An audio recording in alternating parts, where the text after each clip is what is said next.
Hello, everybody. Welcome. We're jumping here live just a couple minutes early before we get started. You know the drill, guys. Say hello. Let us know you can hear and see us okay and where you're calling in from. How are you doing today, buddy? Doing well. Fully Yeah. recovered from the weekend. Thanks for Been looking doing forward to this for doing a yeah, man. Thanks for doing a call right after a busy wedding weekend. never stops, right? Yeah. Oftentimes, you know the saying like you need a weekend from your weekend. Yes, yes. That's usually Mondays and Tuesdays.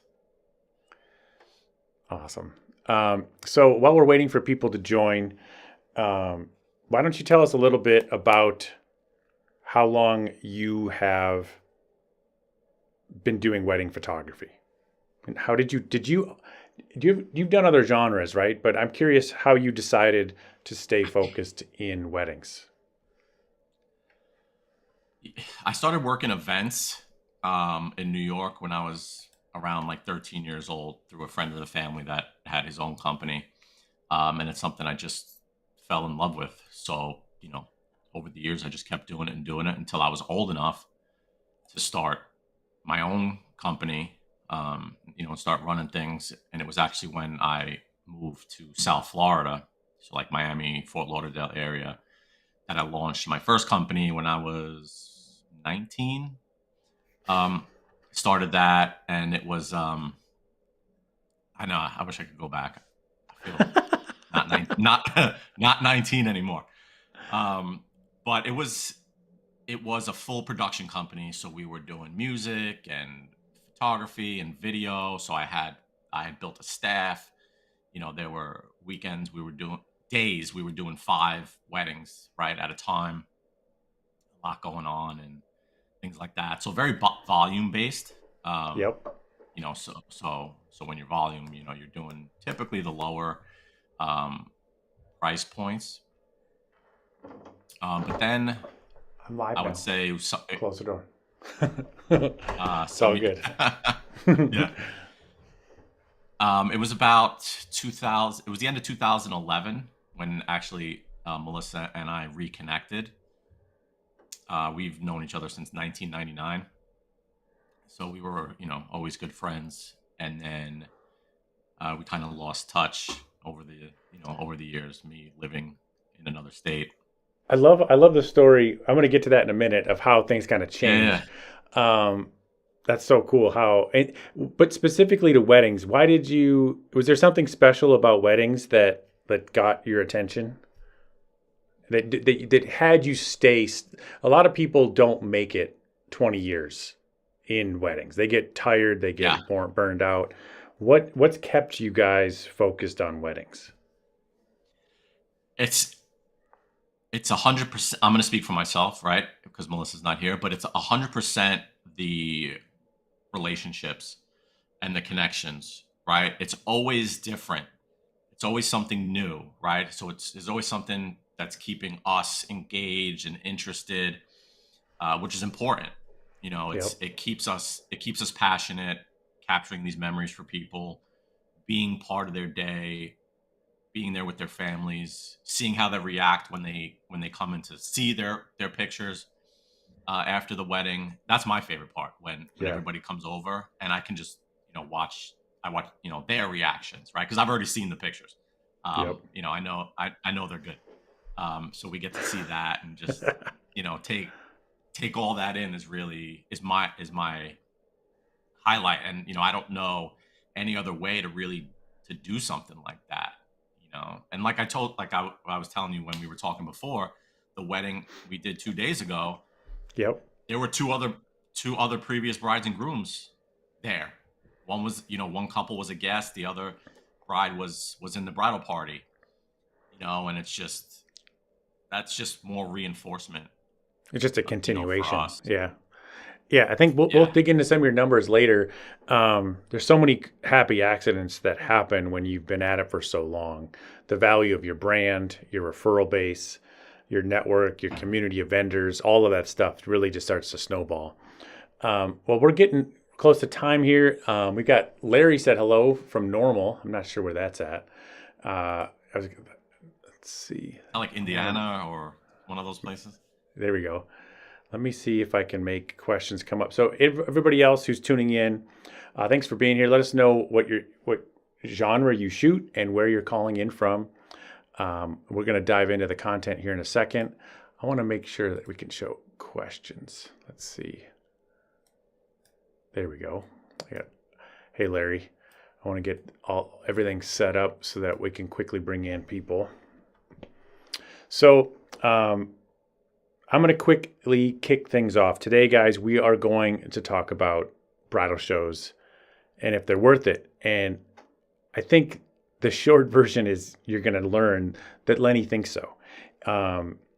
Over the last, I mentioned when I sent the email out, I've known Lenny for a long time. It's been really fun to see his evolution as a photographer, and to see his evolution, Lenny and Melissa working together as a couple. I think it's such an amazing complementary personalities and talents as business owners, and it's resulted in some amazing business wins. And every time I talk, I'm like, dude, I got to record you. So much knowledge. And so we're going to dig deep into bridal shows today. And Lenny will be the first. I really had to convince him of he's like, no, dude, not everybody can do this. And so that's what I love when working with an expert and helping them teach what they know is they're honest and authentic and saying, you know what? I don't know if anybody can get the success that I have. There's a very specific process that I follow. There's a very specific personality that me and Melissa have. And so all of that stuff matters. And we're going to share just really frankly how Lenny has learned and approached the mistakes he's made so that you can decide if there's any obvious things you're doing wrong in approaching bridal shows. Or if you're seeing there's an opportunity on the table where you to go after it and save some of the heartache, some of the lost time and money doing it wrong. So let's see. Let's say hello to a couple more people. We've got let's see, Between the Sheets with Leah. What other shows, like having a woman's expo? I'm a boudoir photographer. This is our first show we signed up for. Great question, Leah. We'll get to that. Claudia. Child and family portrait in UK. Awesome. Thanks for being here. One of my favorite tips, I'm going to let Lenny answer this one too, but one of my favorite ideas I've heard years ago is showing up to random expos where you're the only one, especially for boudoir families, whatever it is, where you can show up and be the one photographer that's at a show. I think we can go into some specifics later about how you think about the right shows. But I don't think that there's any blanket, like this genre won't work for shows. What do you think, Lenny? No, I don't think there is. I think for shows, be it bridal or otherwise, there's always an opportunity, right? Whether people realize it immediately or not, everyone should have photos of something in their lives, right? Be it their kids, spouses, things like that. There's always an opportunity for that. Boudoir is a great example for that as well. I've never done a show with more than one boudoir photographer. So at bridal shows, at bridal shows, which is 100% an opportunity. I would, if we did that, I would 100% be in bridal shows because I know from our own couples that they're getting boudoir stuff done as gifts to their husbands, as something to just make them, for themselves. So I would 100% go into do that. And I would get go ahead.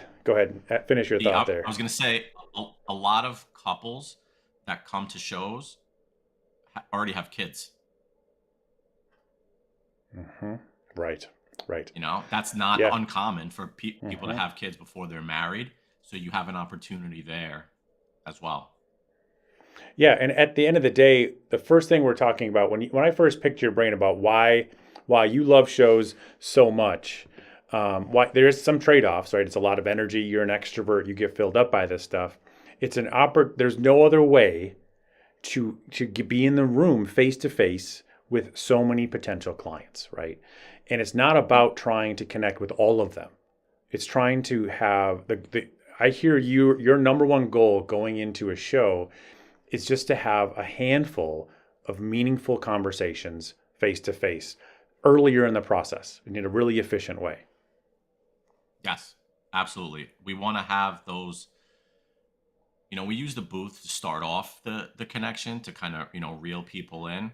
Mm-hmm. And then as they begin to connect with elements that we have there, be it albums or pictures, right? Or Melissa and my dance moves, with while the DJ's playing. We want to find those openings to get into have those what I call a mini consultation, right? And that's Yep. that's where we're probing them, finding out what's important to them, what they connect with that we have, and seeing if they're a good fit. So Taking them great. through kind of our filtration process. Yeah. And it's I think that it's just efficient, right? When you get it right, it's an efficient where you're there. There's nothing. I'm the first person to say, and the whole world of marketing, I think we get so lost trying to shortcut, trying to avoid. Some of us, I'm an introvert, right? Some of us are trying to avoid what can't be avoided is that you are not Amazon. You are not an e-commerce business, right? You are selling a service where you need to be face to face with somebody. In order for that service to maximize profitability, you've got to, a lot of the sales, a lot of the increasing the sales, that happens earlier in the process where you're meeting somebody face to face. So why not batch process a bunch of them at an expo, at a bridal show? Really good stuff. So we've got one question somebody asked as a video. We're going to play this quick. I think we're touching on some of these points here already, but make sure to keep asking the question in the comments here live. This is about giving you guys access to one of the best experts there are. So let's listen to this one first. Hi, I'm Patty Looney. I'm a longtime Sticky Folio user, and I actually have a different question. I'm a children's studio photographer, and have the opportunity to do a Chamber of Commerce night at one of the local towns. They said they get about 4,000 people there, and it would be family, kids, family, residents. And I'm just wondering if that is a booth that I should do. The cost is low. The only thing I'm afraid of is that by doing a booth, I don't look high end. So I would love your opinion on if you think I should do this or not. I love it. Really good stuff. There's a couple good questions in there. What are your thoughts right off the bat? So first of all, if she doesn't want to do the show, I will, right? Because right, they're giving you numbers, right? So they're saying 4,000 people, children, families. If that's what you do, where else are you going to be able to showcase yourself and your work to that audience?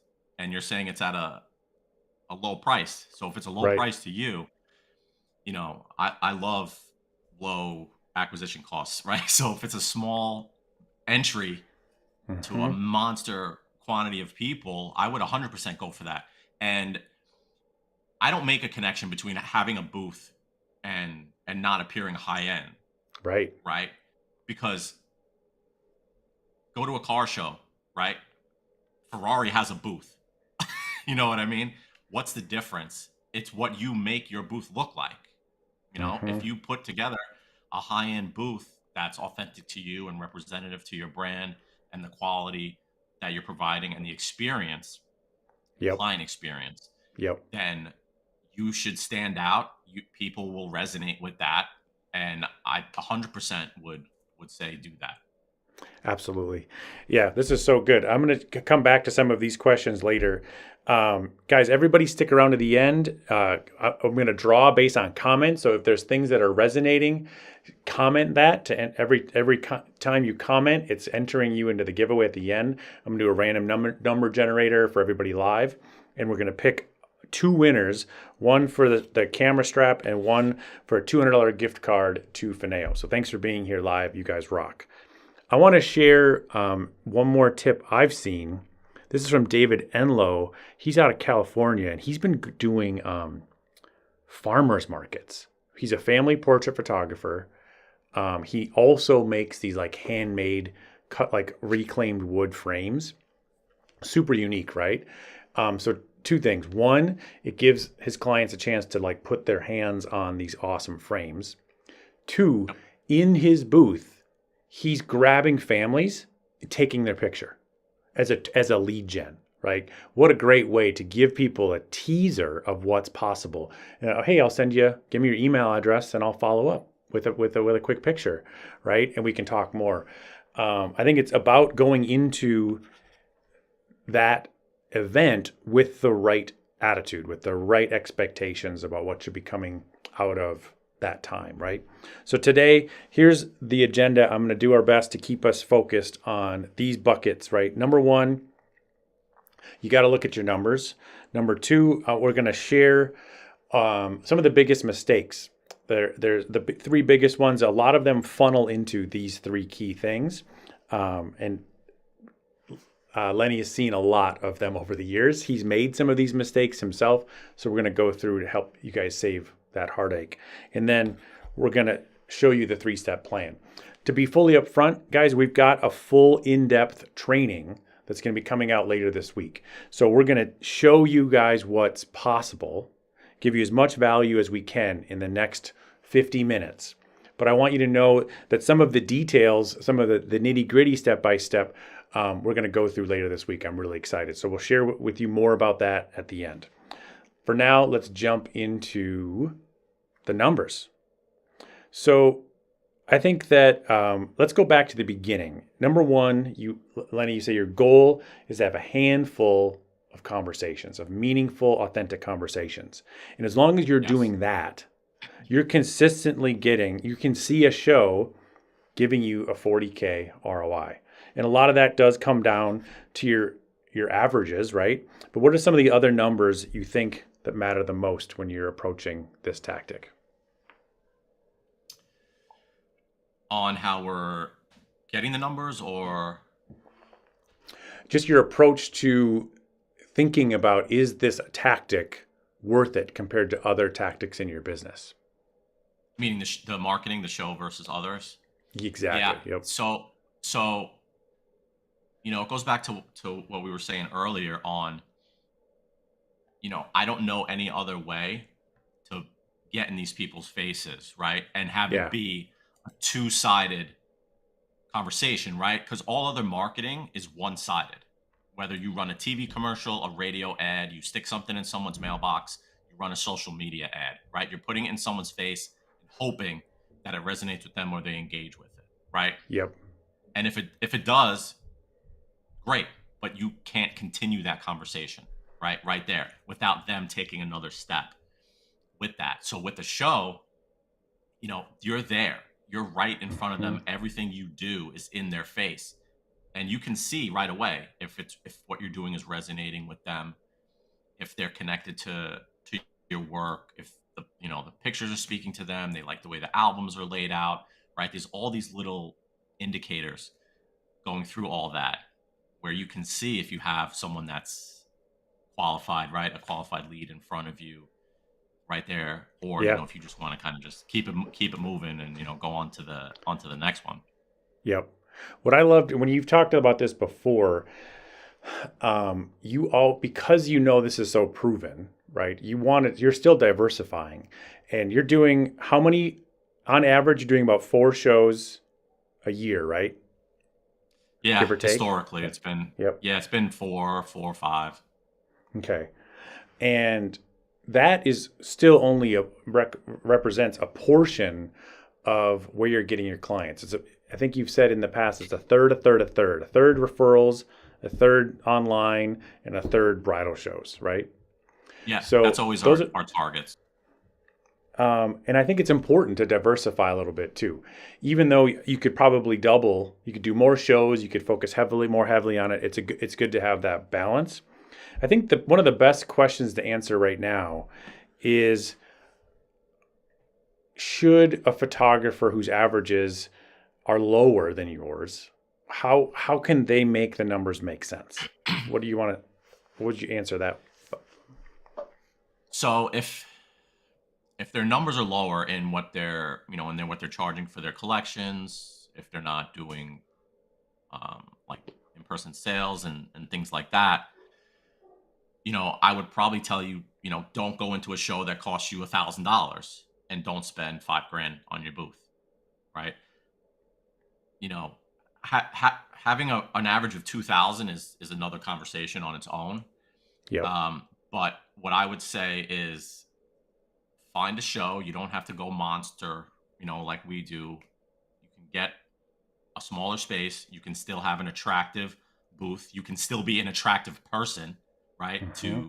To potential people. And as long as you're getting the bookings, your cost keeps diminishing. Right. Right. So if you spend $500 for a show and you booked 5 weddings, right, that, you paid $100 Yep. for each one, and then you made $10,000. So is Yep. that worth it to you? I don't know what your expenses are, what the rest of, how much your profit is on that 2,000, on Mm-hmm. that $2,000, but there's always an opportunity for it. And also, bridal shows are great if you're looking to increase your prices because you have a live test market right in front of your face. Yeah, that's good. That's really good. So we got a question here. Monica said, will we be showing things you hand out? Yes, we will. Great question. And I think let's see. Elizabeth says, interested in what samples. Yep, we're gonna show all of that stuff in here in a minute. Really good stuff, guys. Thanks for being here. So to wrap up the numbers conversation, I want to share one of the insights I've learned through working with Lenny that I see as a huge contrast to too many photographers that we here at Sticky are helping every year. Is it's a subconscious avoidance of the consultation. So you guys in the comments, let me know how many of you still do an in-person or working back towards doing an in-person consultation, or at least do an a phone consultation, right? Because what I think is so powerful, this is the foundation of all of the marketing. It funnels into this room. And everybody who makes it, every couple who makes it into Lenny's room with Lenny and Melissa, they book, right? And so all of the things they're doing funnel down into here. And one thing we'll talk about later is it's not about booking in the booth. It's just about making that connection and then following up and getting people to come back to the consultation. It's all this little baby step that leads into making all of the numbers work. And does having a $10,000 plus average help? Of course. But and if you're not there yet and you're working towards getting there, I can't stress this enough. Even in my own experience, having a trade show booth here at Sticky, is there's no faster way to practice your messaging, to practice getting live instant feedback of what your market cares about and what they don't care about, right? Okay. Here's a good one. So Nathan only got one wedding. Is that a failure? How do you approach those kind of numbers? One wedding at the show? Yeah. We got one, only got one booking.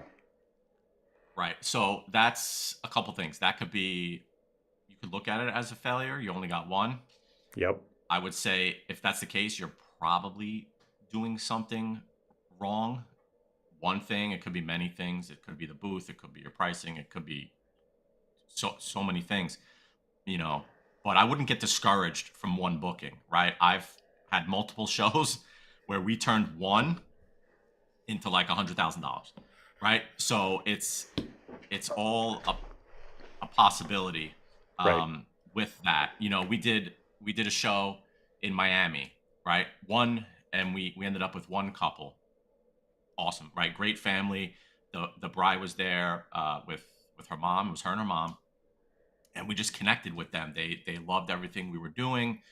they let us know that, we really stood out to them and we were the only good thing at the show, which is something we hear a lot, which just kind of reinforces that we're getting our messaging across. So we did their wedding. Then her sister got married. So we did her sister's wedding. Then the first bride's co-worker got married. We did that wedding. Mhm. Then a friend of the first bride and the third bride is getting married. We haven't done that one yet. That's in January. Yep. So that's 4 Yep. from that one. And then Yep. we did another show in Manhattan. And this was a show where we were like launching in New York, like full on. Yep. And we got one from that show. They spent like 10,000, I want to say.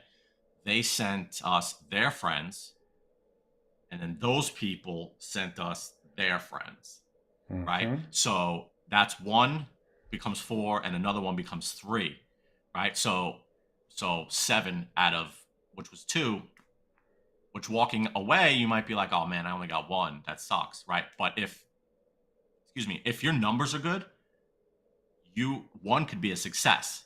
If Right. your numbers Exactly. are bad, 1 could be a complete waste of time, and that's where it goes Yeah. to having those Just knowing your lower numbers. numbers. I think let's back up a second here. I think it's going into, I think having the right expectation, going into it with optimism. You got to fake it till you make it. One of the things in any service business, whenever I see somebody who's like in a bad mood, we're going to go into some of these mistakes in a minute.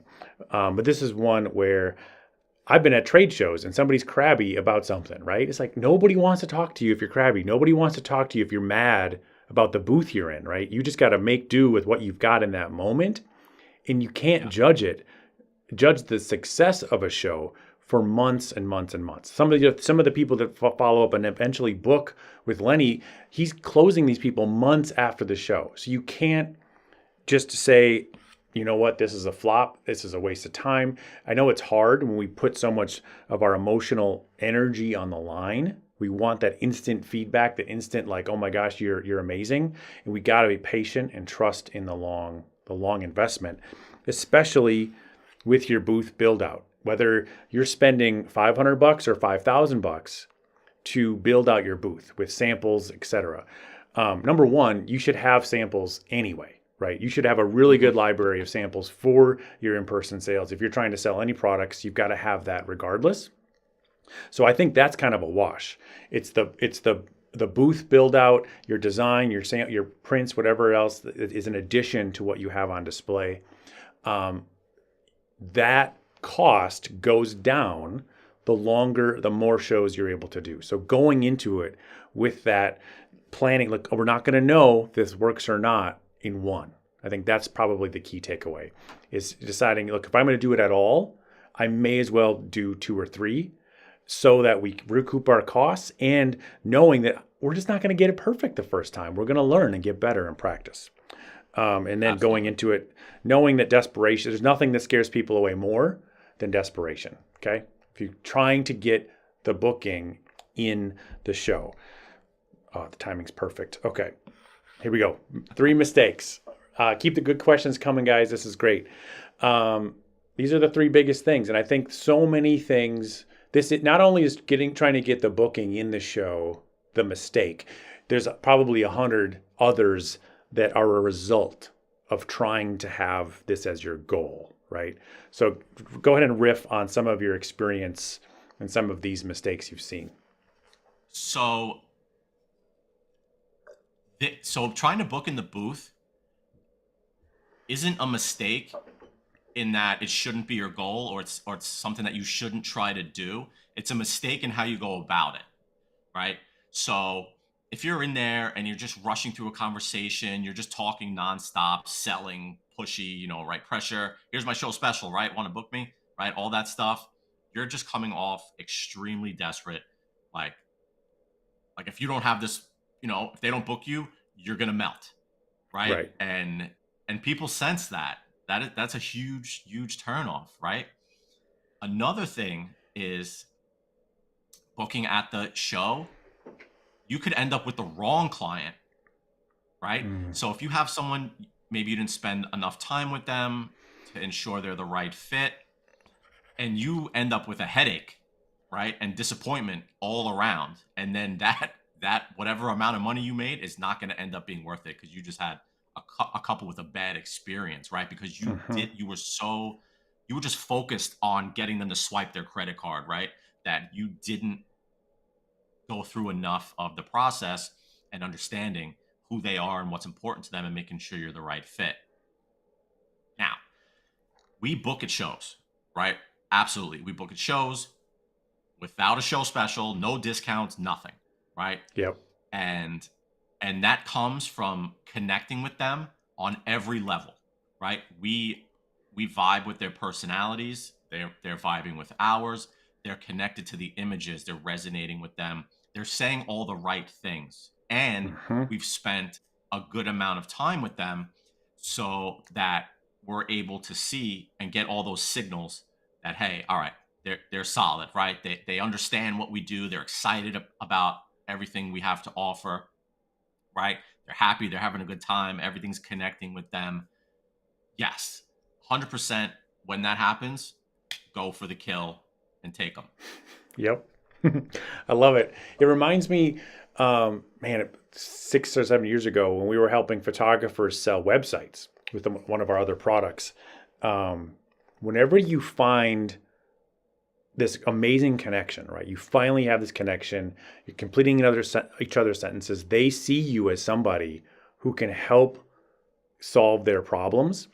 They're just like, they're all of a sudden it flips, and they're like, okay, yes, yes, yes, yes, yes, yes. And then you need Uh-huh. to have the discipline to slow it down, because an inexperienced photographer will just take the booking, and if you haven't gone through your process that normally happens in a consult, is what they're saying yes to stuff they don't understand they're saying yes to yet. And you need to make Right. sure you're explaining what it means to work with you. How do you, regardless of your genre, if it's weddings or whatever, they need to go through what makes, what they're investing in. Otherwise, if they say yes too soon, then there's this huge disconnect, right? Really good stuff. Okay, let's do. Can I go back to this 1 second? Yep, let's do it. Okay. So, as you were talking about that, one thing popped in my head, and it goes back to sell me this pen, right? Yeah. If you've seen, right, that whole thing, and it's a big thing in interviews and sales and things like that, where an example is someone comes in and they're coming to a show. I need a photographer. If your response is great, I'm a photographer, Yep. right? You're done. You're you haven't uncovered what they really need, what's important to them, right? And how you can help them. Okay? Because there's so many things. Just because you take pictures doesn't mean you're the right one for them, Yep. right? And that's why it's super important to go into that and really understand and be genuinely interested, right? Because when that happens, those people, you're just building value the whole time. And Hmm. people understand that, they appreciate that, and they're going to be more likely to buy from you. They're going to start trusting you. And once they trust you, you can take them down any journey that you want through this. Yeah. I think that there's so many similarities that Lenny and I have discovered that show up in trade show marketing and website marketing. And when you can just slow down and show them, be the guide instead of being the hero, right? Oh, cool. Look at my awards. Look at all the stuff I've done. Nobody cares. But time and time again, when somebody's in a trade show booth, they are completely overwhelmed. Some people will even admit it to you. Lenny's got some cool stories about that. But the point is, they're overwhelmed. And if you can slow down and empathize and invite them and help be their guide in not just figuring out their wedding photography, but how are they going to organize their whole day and choose other vendors and balance all of the competing agendas, all of a sudden they see you as so much more than just a photographer. So good. We got some good comments coming in here. Pilar, talk to people about what they want. So good. Before we move on, let's answer this question from Leah about can you do a show discount? Is there a reason to create some scarcity, some deadline for people to decide? Yeah, I would say that you could do it. It's something we did in the past, right? I'm not going to sit here and lie and say we've never ran a show special, right? Because we did, right? It was multiple. I mean, I've thrown out so many different ideas and things because I'm like, you know what? Let's just close whatever, as much Yeah. as we can. Still making sure they're the right people, but putting out the incentive. But then we realized people didn't care about that. They valued more that they were getting the right fit, Mm-hmm. They didn't care about the stuff. And probably now I would say in kind of creeping on other people's booths at shows, we're probably the only one that doesn't do anything Yeah. anymore. And Yeah. we're probably the most expensive photographer at the show. And they don't care. Listen, Yeah. there's going to be people that walk into shows like, okay, I need to find the best deal. So go find the best deal, right? It's not Yep. here, right? Yep. Because you value price more than everything else. Right. And I guarantee there will be someone out there for you, right? It's not us. Mm-hmm. And I have no problem telling that to couples. Like, listen, if we're not the right fit, we want you to have the right fit more than anything else, even if it's not us, because we'll be okay. Our right people are going to come along and, go be happy with what's important to you. So you could try it, see what happens. Having the confidence to say no, oh my gosh, it's such a powerful sales tactic. The opposite of desperation is confidence and authenticity. Where you're like, oh yeah, I want to help you. And then they start talking themselves back into you. They're like, no, wait, we really like your albums, or we really like this. Great, awesome, let's talk. Then I'm your then we are your team. Let's talk about it, right? Yeah.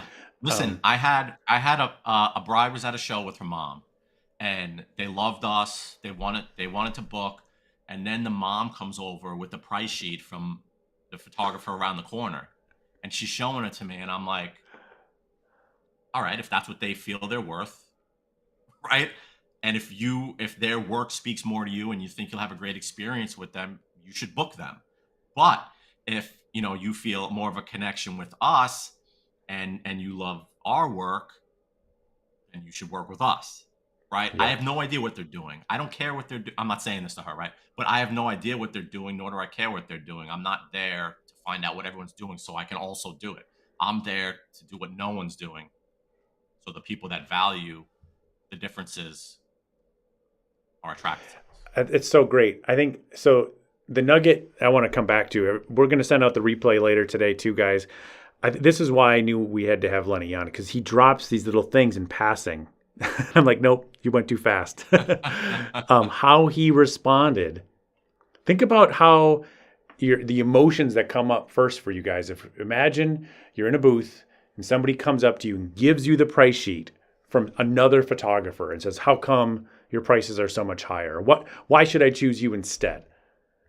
Do that again. Say again how you responded. Not what's going on in your head, but what did you say out loud? Sure. Yeah. So I said, first words out of my mouth was, if that's what they feel they're worth, that's up to them, right? But this is what we do. We think we offer something special, something unique, and if you feel that what we offer is what you guys want, if our work speaks to you, if you like who we are, then you should be here with us. And she had nothing to say. If their work connects, if you're connected to their work, they're right for you. Go for it, right? Go save money. They wouldn't be giving it to you if they didn't. If there wasn't an issue, right? They're obviously Right. in your booth because Absolutely. the only thing that connected is the price, not the work, not So- the personality, whatever. Right. She was incognito asking for a discount. Right? Like, oh Yep. yeah, sure, I'll match. I'll match that price, no problem. No, right? If someone asks for a discount, say, I can charge you more. Right? I mean, just throw it back on them. Can I have a discount? No, it could be more. Like,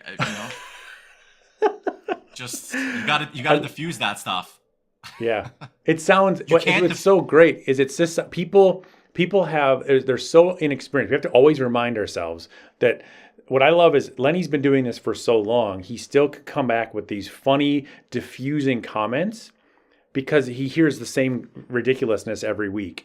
But it's kind of like buying a house. There's all of these ginormous decisions that everybody's receiving all of this coaching from just idiots that have no idea what they're like coaching them on. Ask this, ask if they can get the digitals, ask if you can get a discount, do this, do that. Like, you just have to diffuse it because and without judgment. It's not an attack on you.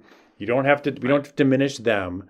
It's just what happens when humans do things they only have to do once or twice in their life. They're going to be bad at it. They ask questions when deep down all that they're trying to do is explore if they like you, if they can trust you. So just have some banter. Have those great.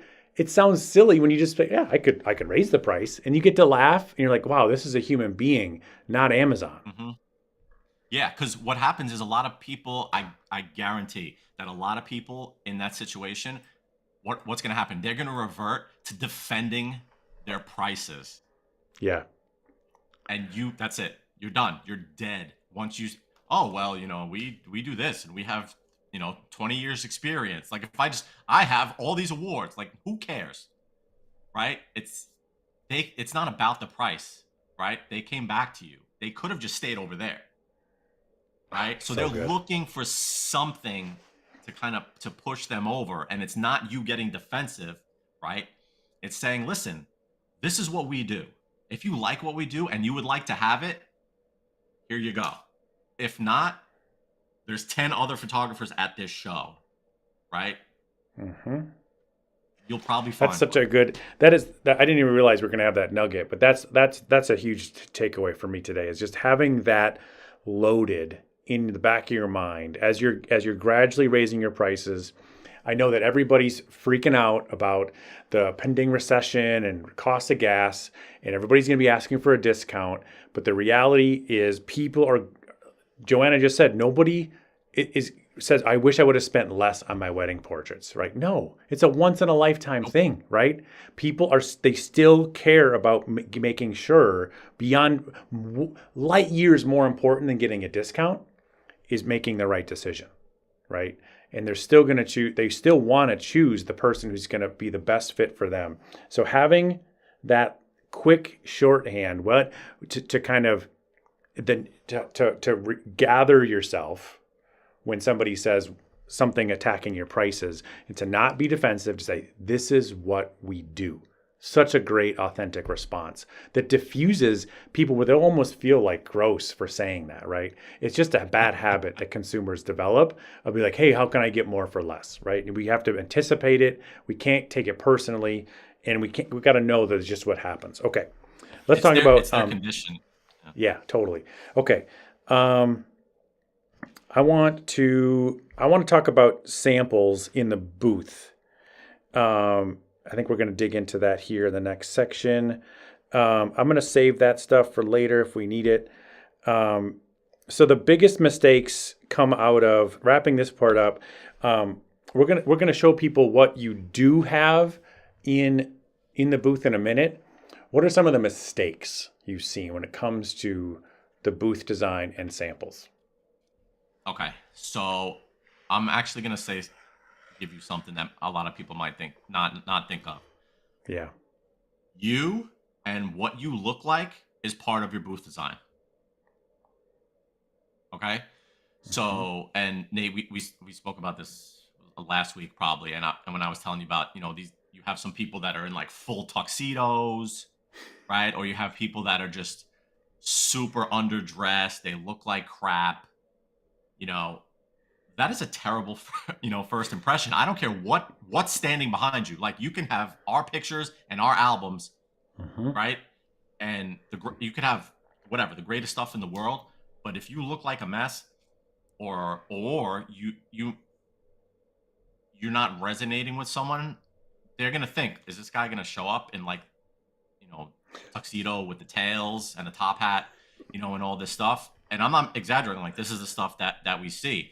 So that's Yeah. important to dress to your style and your personality, look well put together, because Hmm. it's a representation of your business. And on these people's wedding day, you're a reflection of them Yeah. also, right? Which Yeah. is super important, you know. So we make sure we don't dress up, right? Like, I'm not wearing a suit and tie, because I'm not going to wear a suit and tie to your wedding, right? I can't work like that. You know, so at a show, Melissa and I both wear red shoes, right? Yep. She's got nice, like, red, like, velvety looking heels. I've got red Puma sneakers, and I'm wearing just nice jeans, depending on the weather, right? Because it's the Hmm. Northeast. So sometimes I'll wear like a nice sweater, or like a jacket, like a motorcycle type jacket, or you know, like a leather, for, like, you know, to have layers, and I'll wear a hat. You know, like, I'll wear like an old school Kangol hat, or I'll wear something like this. You know, our Lenny and Melissa hats, and that's it, right? Because I want you to see who I really am, so you can also make a decision. Yep. Yeah. You know what I mean? Yep. It's so So good. that's So important. there's a bunch of things here. Um, I want to save some of the nuggets, but I think what I love listening to how Lenny thinks about this is everything is about being authentic, just being a human, right? Being approachable. And then the icing on the cake is all of the little tiny details are meant to be icebreakers, right? Some unique shoes that catch their eye, unique like swag that he's got a bunch of stuff that he brings. It's designed to kind of like when somebody's on your website and they've got 8 browser tabs open, they need a reason to take the next step. They need a reason to enter their email or to call you. Same thing in a trade show booth. They're walking by overwhelmed, kind of numb. They like your work, but they're like, I don't know if I'm ready to like go step in. They Hmm.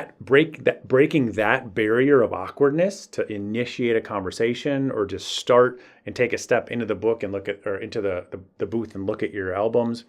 Um, any kind of human, natural, making it easy, breaking the ice, making it lighthearted is going to help you get more traffic of people stepping into your booth. So good.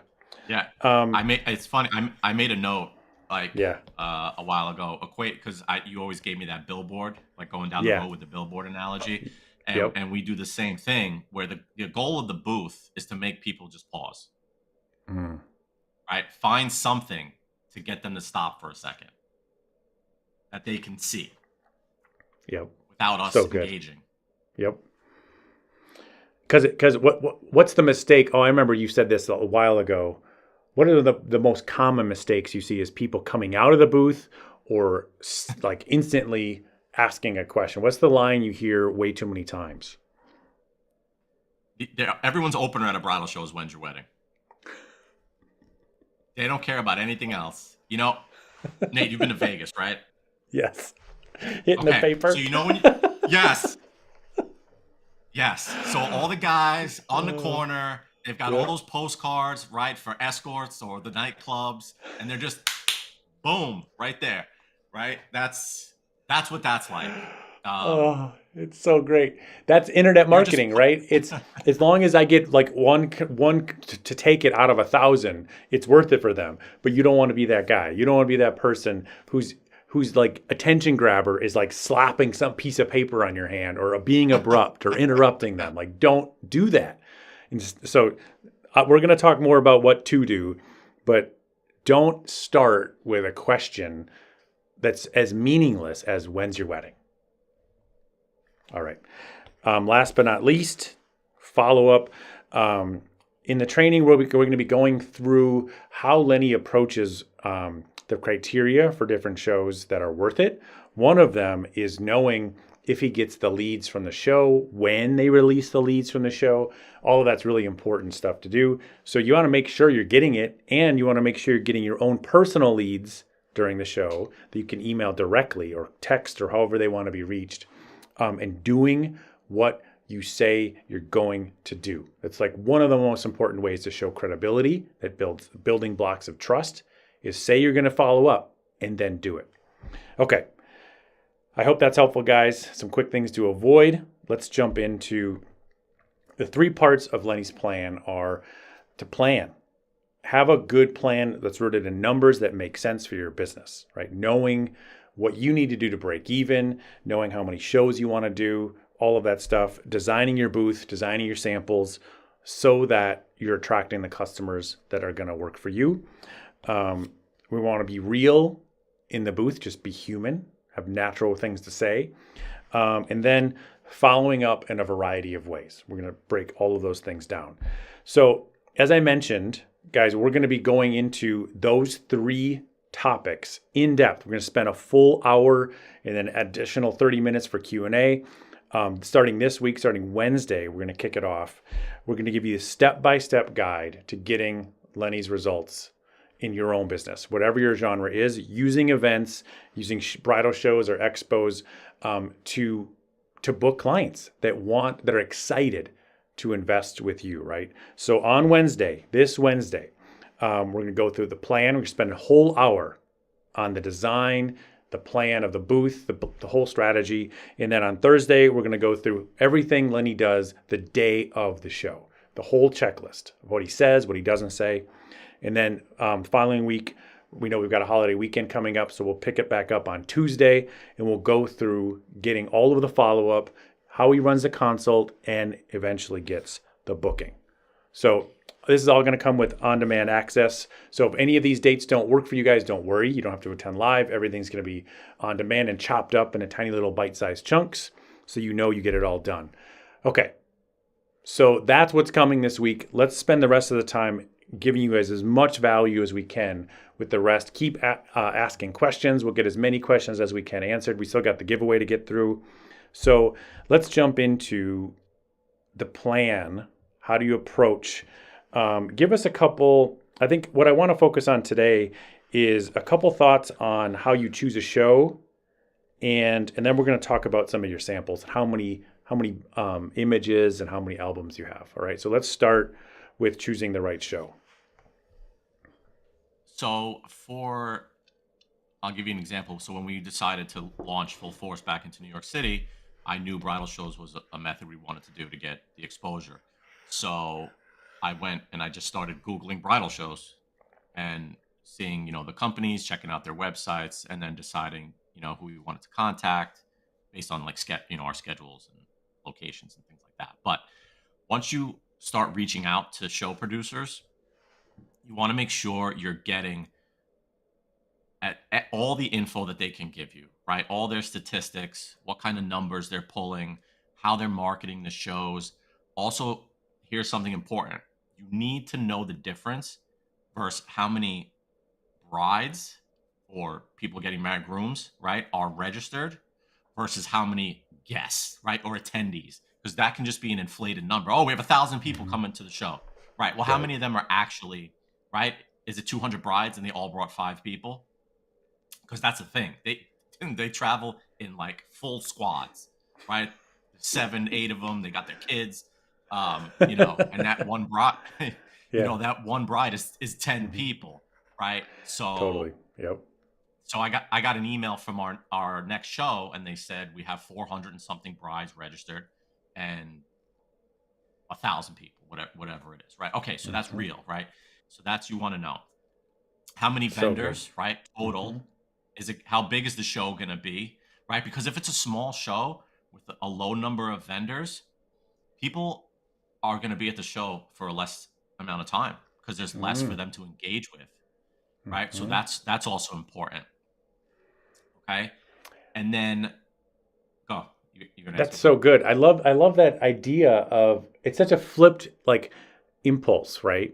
I think some people are they're afraid to be at a show and be lost amongst a sea of people and a sea of vendors. And the reality is, the bigger the show, the more time, because when you're doing it right, you can only have so many conversations in a few hours, right? When we talk about staffing a team, whether you've got a partner or somebody else you're in business with, or even having somebody else in the booth with you to to hold on to people while they're waiting to talk to you, The other thing, people will circle back. Like they've got other places to go, other things to look at, other people to compare you to. And when you flip it, instead of looking at it from scarcity and fear to confidence and trust, that you're like, great, I want you walking around and seeing what else is out there. So then eventually, in a big show, you're gonna make it back to my booth, and then you're gonna know even more so that I'm your photographer. So cool. Okay, let's talk about what's in the booth. One of the questions we had a lot of people say is how many albums?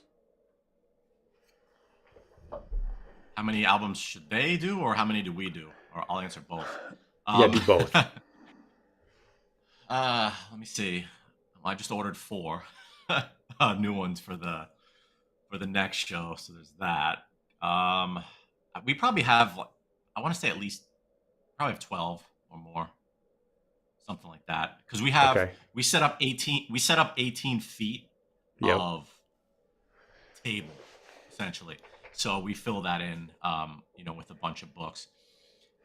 Now, I would say if you're just getting into it, you should, if you do albums, right, you should already have a few, right? Yeah. Because you sell them, you show them to your Right. clients. At a booth, if you're just starting out and you're doing a smaller size booth, where you have a 6-foot table and some space behind you to put up some pictures, I would say 3 to 5 albums of various sizes and styles, right? So 10 by 10s, 12 by 12s, whatever, different, so people can get an idea of what's available to them, and then stylize them differently, mix up the materials, cover photos, no cover photos, different, all that kind of stuff. Yeah, And these are all I meant would to be say billboards, right? To just get them to pause and see exactly, something unique that they can't see, something that they can't get at Shutterfly or some other Target, whatever it is. Like, oh my gosh, that's yeah. an album. That's meaningful. I'm curious, how do you encourage people to touch your albums? Some of your work looks so stunning. I imagine some people are hesitant to touch and to flip the pages. How do you encourage them to touch the albums? Yeah, so it's funny, but we lay them all out, right? They're open, and they're, some of them are 3 feet, right, from left to right, and some are a couple feet tall, whatever. They're, people see that and they're like, it stops Yeah, them, yeah. and they see a spread, right? They already see a story, boom, right there. Mm-hmm. When I start a show, I open each book to a specific page, Yeah. right? And when I see someone's done with a book, I go and put it back to the page I want people to walk up to. Now, people will hesitate but they'll make a joke out of it, like, I don't want to touch it, Yeah. And I'll be like, it's okay, like, get in there, like, feel it, just Yeah. make a joke, like, like, you're not gonna, the album You're not going to break is it. 25 Yeah, they're meant to pounds, be right? touched. You're not gonna break Yeah. it. Yeah, Yeah. you're not gonna break it. They're here for you to do that, Yeah. And then when they start doing that, that's my opening, and I can talk about the album, right? Mhm. The album is what brought them in. I'm not gonna redirect them and say, "Oh, you like this album? By the way, when's your wedding?" Right? Yeah. Right. No, stay on It's about the topic. thing Keep about the going. thing that Right. drew them in. They're super curious. So good. I'm going to show that spread in a minute, so save that for the next section. Okay. So you do have kind of recommendations for, say, a sub $1,000 investment all the way up to what you guys invest. Let's talk about just building and thinking about a show that maybe you're only going to get a 10-foot booth instead of a 20-foot booth. Mhm. So if you're doing, even if you have, let's say you have a one table, right, a 6-foot space, okay? Mhm. So you fill that with books, and then what I would say is behind you, put up for, I would say 8 or 10 good size prints. I would say minimum 16 by 24. We do 20 by 30 because we just have this, we built it that way with the space. Yep. Right. So right there. And I would just do 2 of those rows that you're looking at, up and down. Right. I would do two of those behind you because that's 5 feet. Yeah. So if you have, but I would make sure that the images that you're choosing, right, because you're only going to showcase, say, 8 or 10. Yep. They have to be images that are conversation starters, Mm. and of course images that are meaningful to you, right? Of work that you want to showcase. Your goal is to garner attention from a distance, Mm. okay? Because the people at shows, they don't want to. They're afraid. If I go get too close, they're gonna sell me shit, right? Yeah. I don't want Yeah. to get there, right? Because if I do, I might buy something. That so they gotta they Let gotta me play work their devil's process. advocate. Yeah. Why wouldn't you ever create like some giant one, just like say you have a limited space, would you ever print something like just giant? Just one amazing image. I thought about doing more like a gallery type Yeah. booth. Like you go to a museum and then there's one picture and then there's like Right. 30 feet of space and then you get to the next one. Yeah. And I'm like, I was gonna get like elaborate, like fancy print pieces, and stuff like that. But that's just a minimal amount of exposure. Why would I Right. limit, right? Stuff for people to connect to, right? Because Yeah. on that booth, there's multiple venues, right? Hmm. Where it's common that people are getting married there. They walk by, they say, "Oh, my wedding's there," right? Boom, Yes. you're in, Yes. right? That's Yep. that's one thing. Hmm. You know, Because there's I there's think so I many think what's great, opportunities.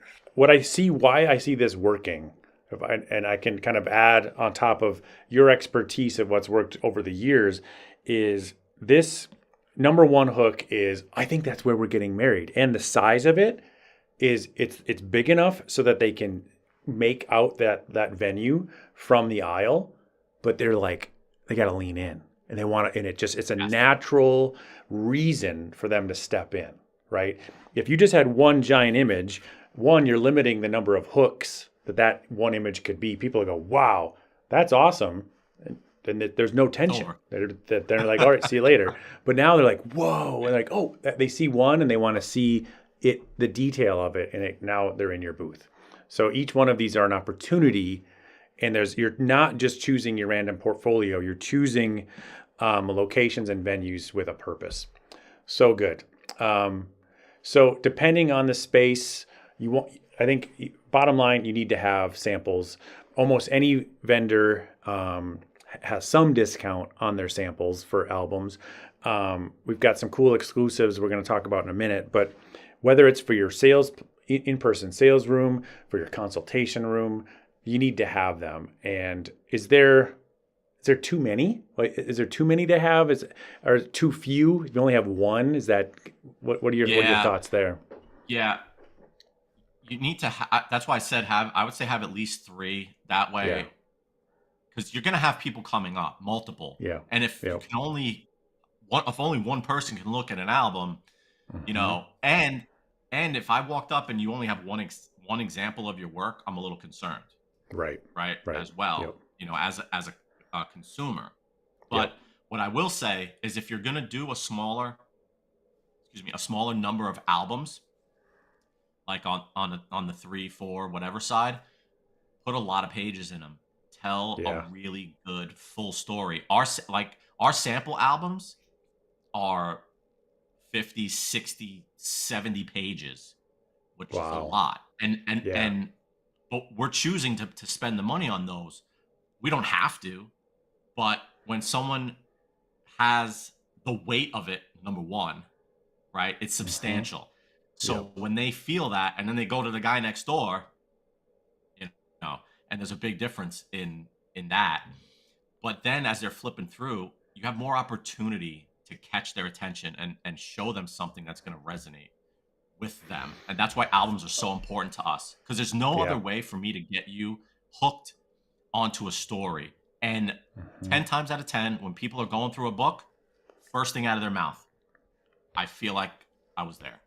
Yeah. Right. So let's talk about that now. Um, so that's so good. I think before I'm teeing you up, you can tell why you love this spread so much in a second. But it's number one, having multiple albums gives other people something to do. And what's great is you're talking to one couple and somebody else floats in, they're listening, right? And sometimes Lenny will like talk a little louder and open it up if it makes sense. Otherwise, just know that everybody's listening to you the whole time, and that's okay while they're flipping through your album, as long as there's room for them to start flipping through other products. And I love this idea as you'll kind of reset the story. And so I see so many similarities with, like, we all know that the king of retail is Apple in-person stores, right? There's like those things will reset themselves at a certain to make a certain first impression, to invite you to touch the device, to invite you to experience it a certain way, even though some rando is just surfing the web. They come back and reset the experience. You reset it to a certain spread so that you know it hooks them a certain way, and then you have something to say. Yeah, absolutely. This I tell people is one of my favorite stories of all time. And the way we design an album is so that each layout, each spread is its own story and lives on its own, right? It's not a mashup of other, elements of the day and things like that. This is at the Park Savoy in New Jersey, which is an extremely popular venue. If your wedding isn't there, you visited there, right? Or you wish you could have it there, right? You connected to it, recognizable in the album. This album is also, this spread is 30 inches, okay, from left to right. So it's good size, right? No small images going on here. And this is a first look we set up with the bride and her father. And Melissa and I, you can see we're shooting this together. I'm at the top of the stairs, and my focus is, if you go left. Do you want to go to the first one? The first spread here? Yeah, right there. Yep. Yeah. So I'm at the top of the stairs, photographing the bride walking down, and then Melissa's at the bottom. Now, I immediately point out, when someone's looking at this, I say, this is a way for me to get in, right? Oh, this is one of my favorite album spreads of all time. And I just point to the top middle picture. I don't say anything. I just point to it. That's where my eye goes to. It's so great. Right? That who doesn't want that reaction when their dad sees them on their wedding day? And then just follow the rest of it around, right? And then we talk about how we got the shot, which was really hard because they had a video crew of like 6 people, which I don't understand. But and you don't see anybody. You don't see me. You don't see Melissa. You don't see, the whole ABC crew that was there filming. So there's a bunch of things to just to go off and connect, right? And just keep the conversation going. Keep them interested and keep them talking to you when there's so many other things for them to move on to at the show, right? Holding their attention is the hardest part. So good. Meredith, just to clarify, this is what this full spread looks like here. The crease is here. I'm just zooming in so you guys can see these awesome images. So cool. I think what this story does so well is it shows you guys the thought and attention that Lenny has put into every single step of his business, right? Knowing, and what's beautiful about it is it really truly starts with delivering a one-of-a-kind experience for his customers, and then just doing that's the holy grail, right there. But then what he's also doing is he's breaking that down into tiny little digestible steps that let somebody who's never experienced this be able to see themselves as a customer, being able to say, oh, I wouldn't have thought that it would matter to have 2 photographers. This spread shows me exactly why that's important. Now all of a sudden, I've got this venue that I've looked at that I wish I could have, or maybe I'm booked there. Oh my God, you of course have to be my photographer because this is our venue. And there's all of these little details that go into having making a meaningful connection, right? It's not about eventually, just when he does all of these things right, yes, he does book in the booth, but that's not the goal. The goal is to make a handful of meaningful connections face to face with other potential clients. So cool. Here's a good question. Let's go to this one quick from Elizabeth. Are your albums one wedding, or do you show highlights from many? Yeah. So good question.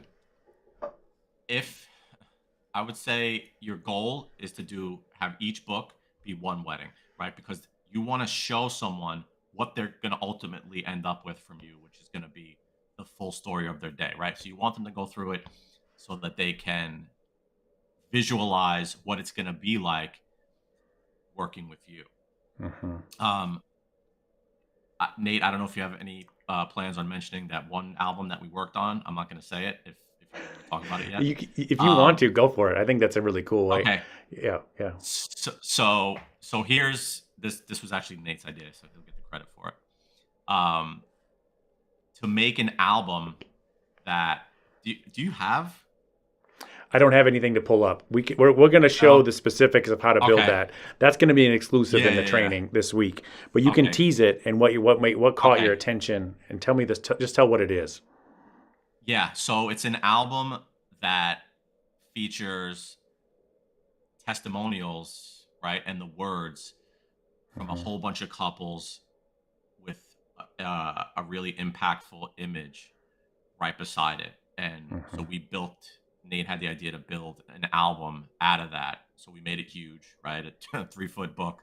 So cool. That we're having. So you're gonna have a 12x18 image, and then Nate and his crew did the writing for us and formatted everything, because we have our testimonials are sick. So we want to have those out there, because that's something when someone's just hanging around your booth and maybe you can't talk to them just yet, something like that is gonna have a lot of impact, because they're just reading.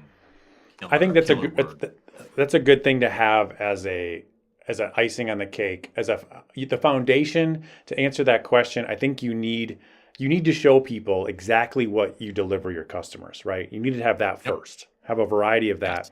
After that, if you have an asset if you've got a dozen amazing long form testimonials, you guys, if you haven't seen in our Facebook group, we've got a free training. If you haven't seen my free testimonial training yet, reach out. I can get you guys a link. I'll post links after this, where it just shows you, it gives you the courage to reformat and polish the testimonials that your clients are giving you.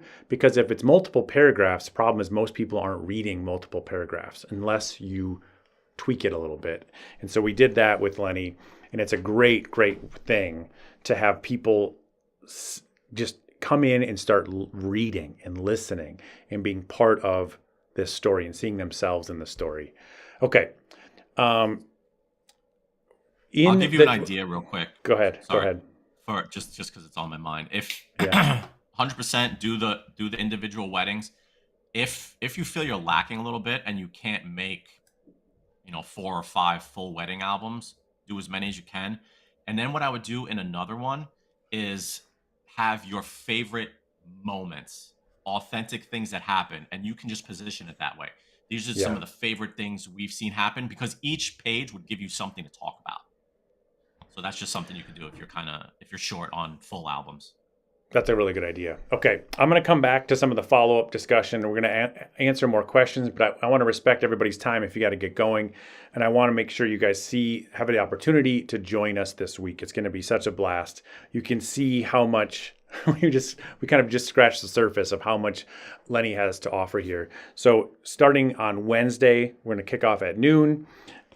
It's normally going to be $299 one-time payment, but since we're launching and we're recording, doing it all live this week, you guys can save $100. It's an opportunity to interact with us, to make sure we get all of your questions answered, really get feedback from Lenny on your album design and your booth design. If you got a sample booth you've done before, you can send us a picture, and Lenny's going to tear it apart in a constructive, friendly, fun way. So everything you get is roughly 3 hours of training, right? Action-packed, very value-packed, step-by-step training inside the private Facebook group, so you can get live questions answered, direct feedback. We're going to give you guys an email follow-up template, so you know what to say when you're following up with people personally, and also when you have a bulk email to send to a larger list. And then Lenny's planning checklist, so you know everything he's doing leading into the day of a show. Some bonuses. So for only $199 today, guys, we're going to then throw in over $300 of discount. So it's kind of a wash. You get 20% off an actual album. This is a huge give from Fineo. Thanks to them for believing in you guys, because we're going to help them sell a ton of albums, right? This is what's so beautiful is it's a win-win for your clients, for you, for everybody.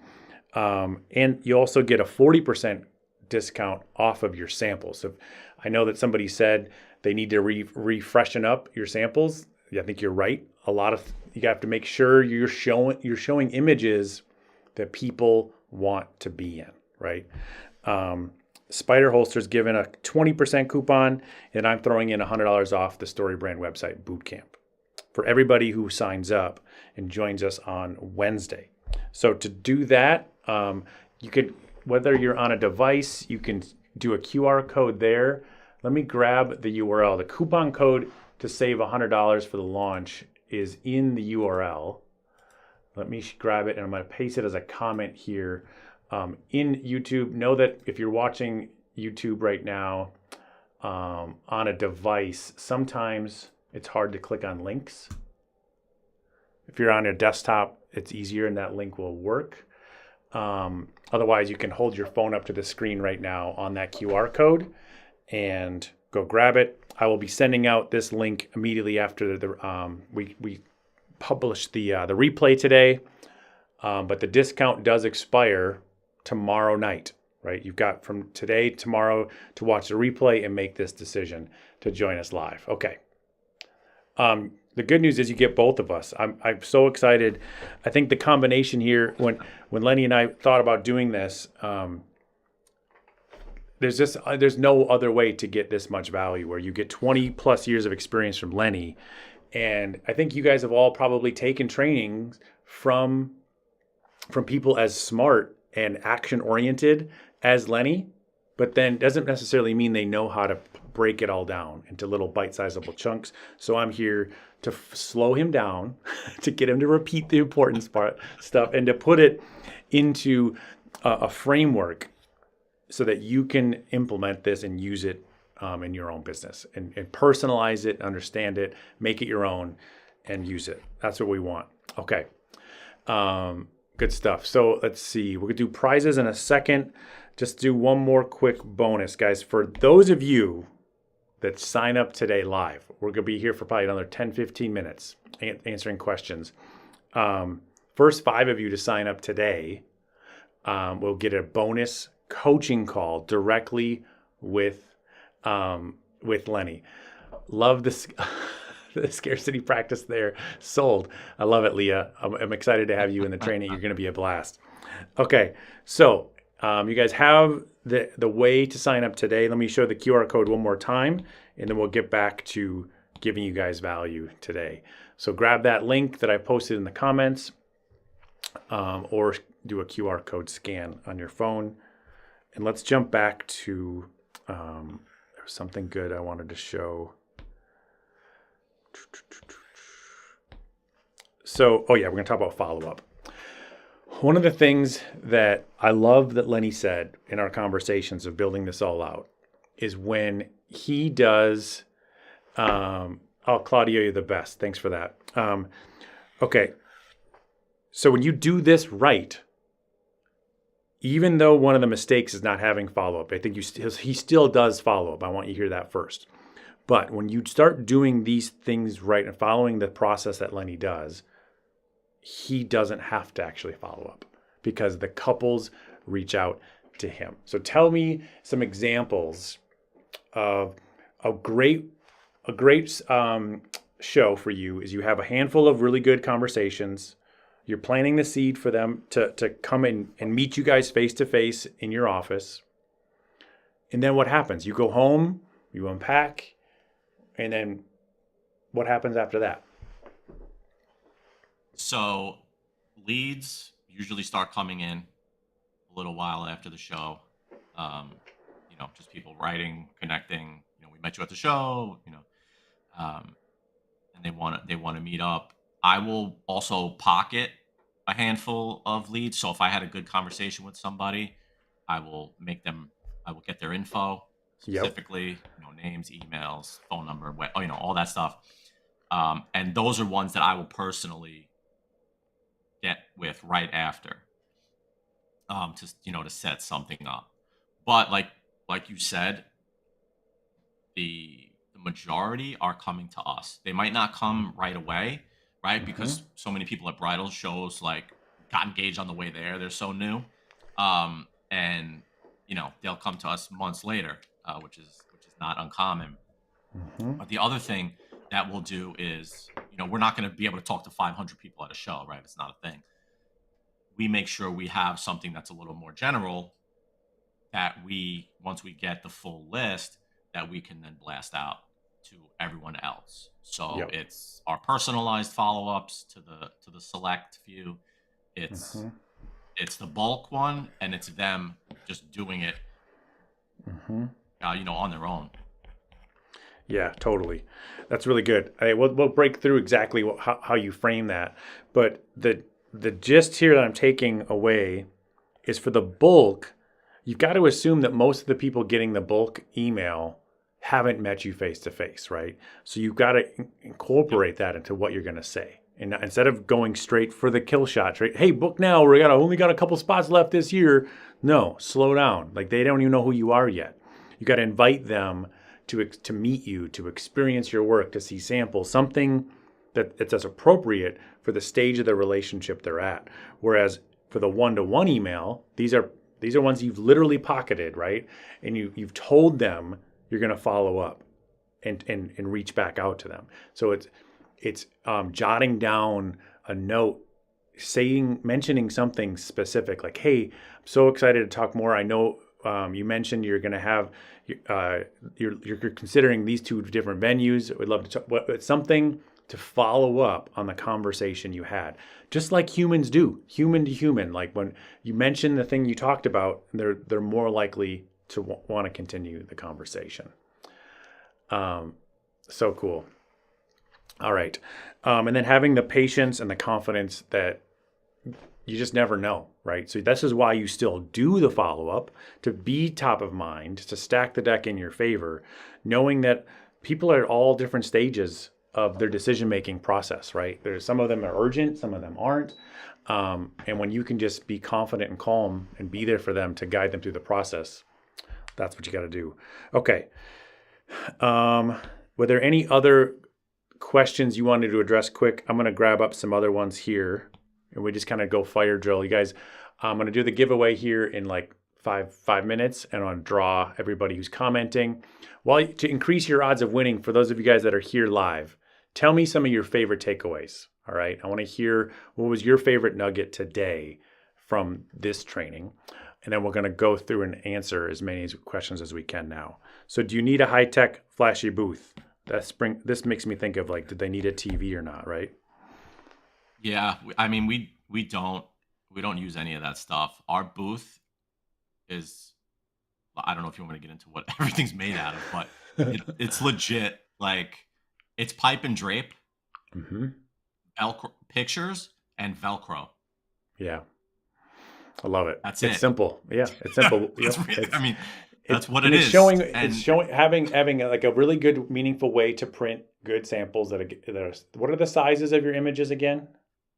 All the prints on the back wall, they're all 20 by 30s. So Yeah. there's 4 top to bottom horizontals, and then the verticals are 3 verticals, so 90 inches that way.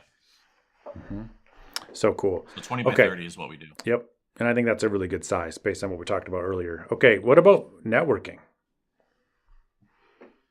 So from the photography perspective, I think it's nice. It's good to be friendly and just chat up people and things like that. But historically, as the photographer, you're probably the second thing that's going to get booked. Mm-hmm. After the venue, right, comes us. Mm-hmm. So I wouldn't expect a ton of referrals unless it's like planners and stuff like that. But I encourage it to go around. You never know who you're going to meet because vendors might need something for you. You could offer them. You could sell them images, branding stuff, things like that. But I wouldn't go into it expecting to get a bunch of weddings from other vendors there. But right. I would connect connect with other studios. You never know. You might need to get bailed out of something. Mm. Um, don't be the guy that's like, I'm too good for everybody here. Yeah. But I would, be the one that everybody knows and likes and has, if something were to come up, they have good things to say about you. So I would definitely Yeah. Especially work on coming that. out of COVID, man. I think that being an entrepreneur is lonely. I think for having the right expectations. So I think, again, let me pull apart the wisdom that's coming out of Lenny right now. One, if from a cold calculated business, like everybody, I want referrals. Like those are like near and dear. That takes years to get to that kind of relationship where somebody's going to give you meaningful referrals, and they're most likely going to come from planners and venues. After that, it's just really good to know other venues, other vendors in your industry, because being a business owner is lonely. They're going to have insight on other shows, other places to be, other events, other things happening in your world.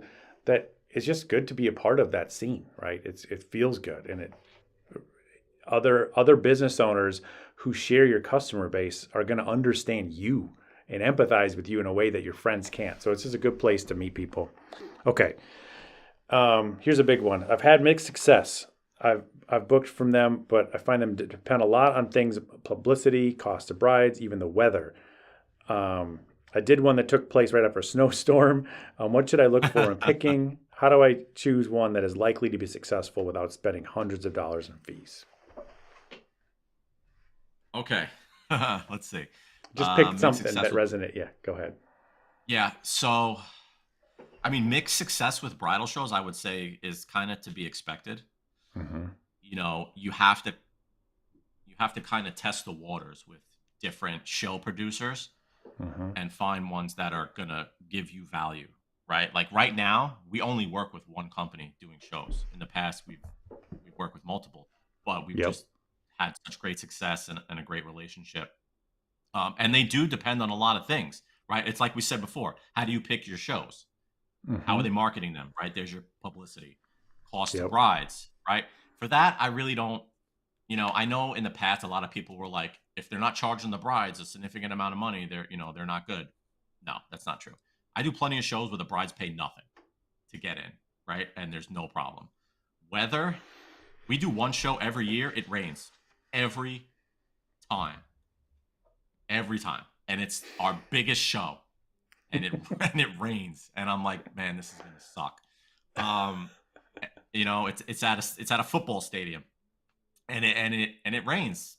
Yeah. Listen, less people are going to show up, but that's fine because the people that didn't show up, they still registered, so you're still going to get their names, and you can still hit them with content, right? Mm-hmm. And try and bring them in that way, right? So just adapt, right? You'll Yeah. you'll you'll figure it out.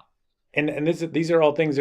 There's real risk, and that's what I love when we're talking with Lenny about this. Is he's got a realistic approach. There is no silver bullet here, guys.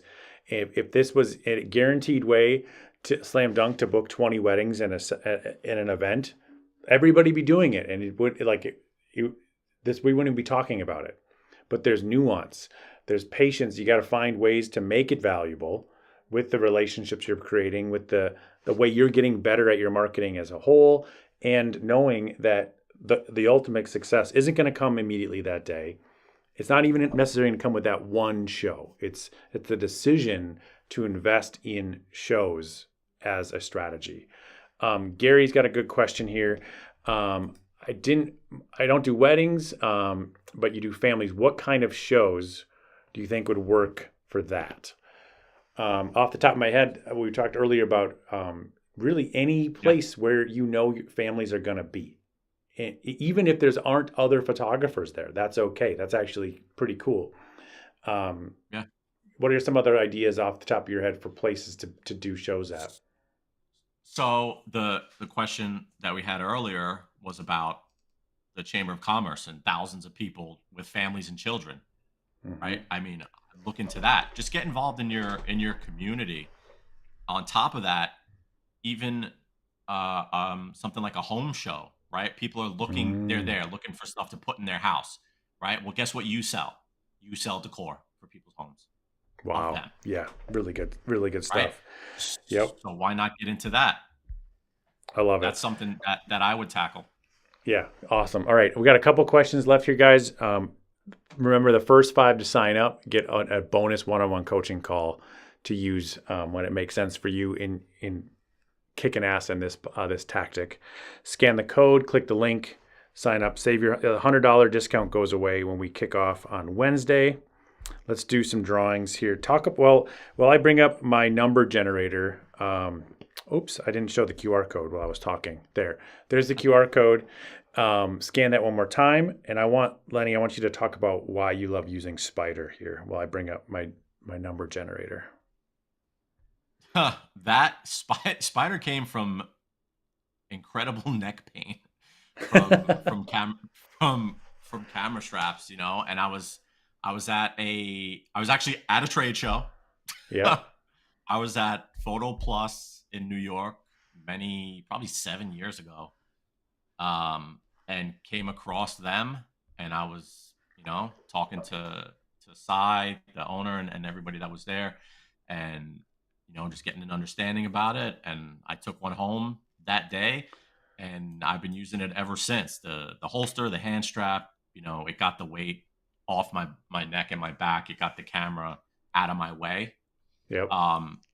And people think it's cool too, because it's like, your holster on your hip there. So another thing that's just a topic of conversation. Yeah. Oh, that's so cool. Aside from its uses, and the hand strap and everything like that is really solid. I love it. So Leah, you just won the hand strap. Send me an email to nate@stickyalbums.com. So I don't have your email address here. So just send me an email directly to nate@stickyalbums.com, and I'll get you your coupon code to redeem the new camera strap from Spider. Thanks, Spider, for supporting this awesome education. Let's do the big one now for Fineo. And while I'm bringing that up, why don't you tell me why, in short, if you could, I know you could probably talk for a whole 2 hours on albums. Why do you love working with Fineo? So they're a great operation in the way they work with you, the way they treat their customers. They know who you are. When they're making your book, they know it's for you. And that was important. That was something that was important to Sal, who's the head of production. He wanted everyone on his line to know that who they were building their books for. Mm-hmm. They have a ton of options. They will make stuff up for you, like legit. I'll call like once a week, and I'm like, I need an idea. Like, I'm stuck on this. What should I do for this? What should I do for that? Help me. And they're like, hey, this doesn't exist yet, but if you want it, let's we'll make it up, or do this. We can do anything. And the fact that they're here, they're local, right? They're on Long Island in New York. Oh, cool. Super accessible. Yeah, they're super accessible. I mean, for me personally, I could go pick something up if I needed to. But, you're not dealing with another country, getting things and stuff like that. But the quality that I have found is at the highest level. I haven't seen anything that is as good. And for me, they check all the boxes for us. Give me a quick sense. I want to talk shop so that people aren't scared away. Give me a sense just on.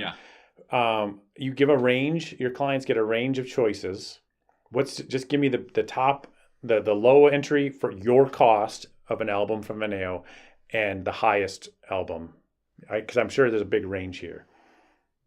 Yeah, I mean, our lowest, our entry level book, which nobody gets, right? Yep. On purpose, it's built that way. Probably cost me a couple $100. Yep. To make. I haven't even ordered one, right? I don't even know. Yep. Our mid-level book, which if you're looking at the slide here, would be it's called the One. It's the first one on the left. Yep.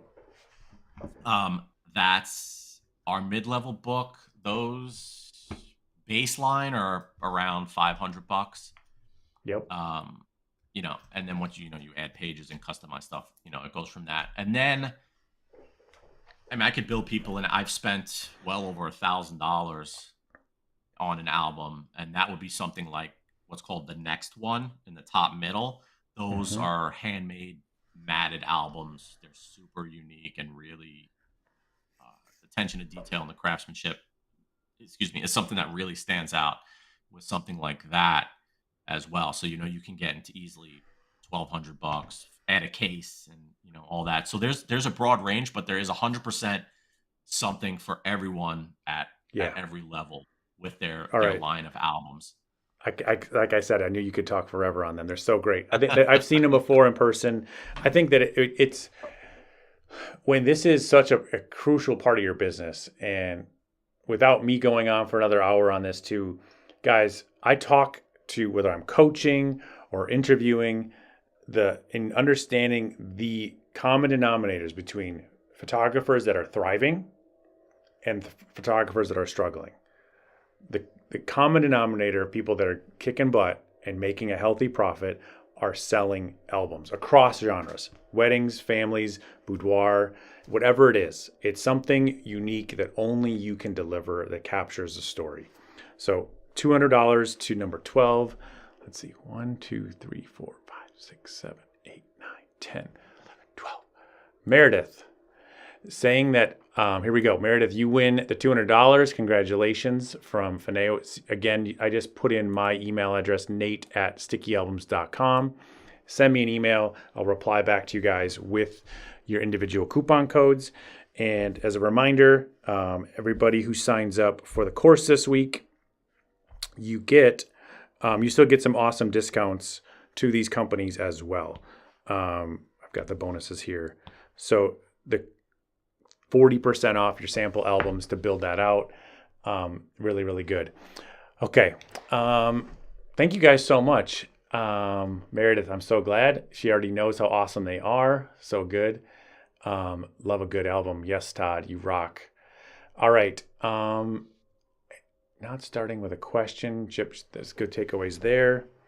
Was there any final tips? Anything you're excited about covering this week and going deeper into the details?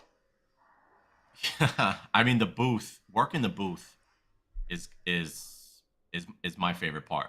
Mm-hmm. And that's where you're really going to see how you're doing. You should know right away just by the conversations that you're having, if people are even coming up, how they're reacting to what you're showing.